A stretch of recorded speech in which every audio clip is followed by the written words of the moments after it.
കടുവനെ കണ്ടു പറയുന്നത് ഞാൻ കടുവനെ കണ്ടിട്ടുണ്ട്. ഈ കടുവനെ കണ്ട കാര്യത്തിലൊന്നും ഞങ്ങൾക്ക് ഒരു സംശയവും നീ സാറേ, ഒരു സംശയവും ഈ കണ്ടെന്ന് പറഞ്ഞ കളവ് പറയുന്നല്ല പറയുന്നത്.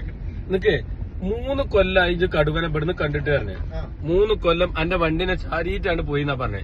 അപ്പൊ എന്റെ സ്വാഭാവികമായിട്ടുള്ള സംശയം, ഒരു കൊതുക് അടിച്ചാൽ ഈ തമാശ രൂപത്തിൽ പറയണ അല്ലെങ്കിൽ ഗ്രൂപ്പില് അറാനിയിൽ കൊടുത്തിട്ടുണ്ടെങ്കിൽ 3 കൊല്ലമായിട്ട് ഒരു കടുവ എന്റെ വണ്ടിമ്മ കൂടി അതും ഇജി ഓടിച്ചു പോകണ വണ്ടിമ്മ കൂടി ചാരികാണ്ട് പോയിട്ട് ഇതുവരെ പറഞ്ഞില്ല എന്നുള്ള വിഷയത്തിൽ ഒരു സംശയമുള്ളൂ.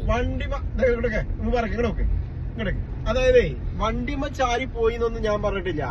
ഞാനും അളിയനും കൂടി വരുമ്പോ അളിയന് ഈ ചുരം കഴിഞ്ഞ പിന്നെ ഇത് വണ്ടി വന്നേ, ആ വണ്ടി ഓടിച്ച് ഞാൻ ഇങ്ങനെ വരുന്ന സമയത്താണ് ഈ സാധനം ഇന്റെ ഓപ്പോസിറ്റില്, അതായത് നമ്മളെ നേരെ അങ്ങോട്ട് മുന്നിക്ക് അങ്ങനെ നടന്നു പോണത്. ഫ്രണ്ട് വണ്ടി അവിടെ ബ്ലോക്ക് ആയിട്ടുണ്ട്. ഒരു വീഡിയോ ഒക്കെ എടുക്കുന്നുണ്ട്. ഇത് കണ്ടു വണ്ടി ഗ്ലാസ് തുറന്നിട്ട് കണ്ട് വീഡിയോ എടുക്കുക. അല്ലാതെ കടുവനെ കണ്ടിട്ട് കടുവ ഇങ്ങനെ വരിച്ച് പോകുന്നുണ്ട്. കടുവ നടന്നു പോവാണ് മക്കളെ. നിങ്ങൾക്ക് എന്ത് വിശ്വാസം? അല്ല, അപ്പോൾ വീഡിയോ എടുക്കുന്നുണ്ട്. കുറച്ച് ആൾക്കാർ ഇറങ്ങി കണ്ട് ഓലവിടെ വീഡിയോ എടുക്കുന്നുണ്ട്. ഇറങ്ങി നിന്നാണ് ഇങ്ങനെ വീഡിയോ എടുക്കുക. പൊന്നാരെ പൊക്കിയിട്ട് വീഡിയോ എടുക്കുന്നുണ്ട്. വണ്ടി അവിടെ ബ്ലോക്കാണ് 2 സൈഡിലും. അതിന് ഞങ്ങൾ എന്ത് ചെയ്ത്, ഞാൻ പറഞ്ഞാല് ഞാൻ ആ ഡ്രൈവിംഗ് സീറ്റിൽ നിന്ന് അങ്ങോട്ട് ചാടി അളിയനോട് ഇങ്ങോട്ട് ഇരിക്കുകയായിരുന്നു. അവിടെ തന്നെ വണ്ടി തന്നെ അങ്ങോട്ട് മാറിക്കാണ്ട് ഇരുന്ന് ഞാൻ എന്റെ മൊബൈൽ എടുത്തിട്ട് ഞാൻ ഓണാക്കി ക്യാമറ ഇതാക്കിയാണ്ട് ഇങ്ങനെ പിടിച്ച്. പക്ഷെ ഒരു മിനിറ്റ് എന്താ പറഞ്ഞേ? ഡ്രൈവർ സൈഡിൽ നിന്ന് ഈ ഉള്ളിൽ കൂടി തന്നെ അളിയനും ഇജും കൂടി മാറിയിരുന്നേ. അതിന്റെ ചെറുമുക്ക് തളിയനല്ലേ?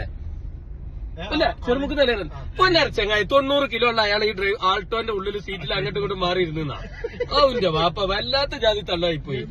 ഞാൻ വിട്ട് അതൊക്കെ 90 കിലോ തൂക്കമുള്ള എന്റെ അളിയനെ ഡ്രൈവർ സൈഡിൽ നിന്ന് പുറത്തേക്ക് വണ്ടിനുള്ളിൽ തന്നെ ഇരുന്ന് മാറിയിരുന്നു പറഞ്ഞാലേ റിയാസിനോടും മുനീറിനോടും പറഞ്ഞോ? അല്ലാണ്ട് പറയണ്ട. അല്ല, അളിയ മാറി എന്ന് പറഞ്ഞാല് ഞാൻ ബാക്ക് ഇങ്ങോട്ട് ഇതാ ഇതേമാതിരി. ഇന്നാലും അളിയനക്ക് ഇങ്ങോട്ട് ഇറങ്ങാനുള്ള കേപ്പോട്ടെ. ആൾട്ടോ കാറല്ലേ?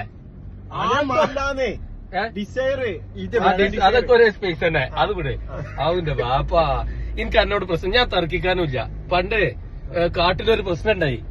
കൈദിയും പിന്നെ കുറുക്കനും കൂടി ഭയങ്കര കച്ചറ എടുക്കത്ര. അപ്പൊ പിന്നെ രാജാവിന്റെ അടുത്തേക്ക് പോവാ, സിംഹത്തിന്റെ അടുത്തേക്ക് പോവാ, അത് കോംപ്രമൈസ് ചെയ്യാനേ. അപ്പൊ എന്താ പ്രശ്നം എന്ന് വെച്ചാല് കൈത പറഞ്ഞ് പുല്ലിന്റെ നിറം നീലാണെന്ന്.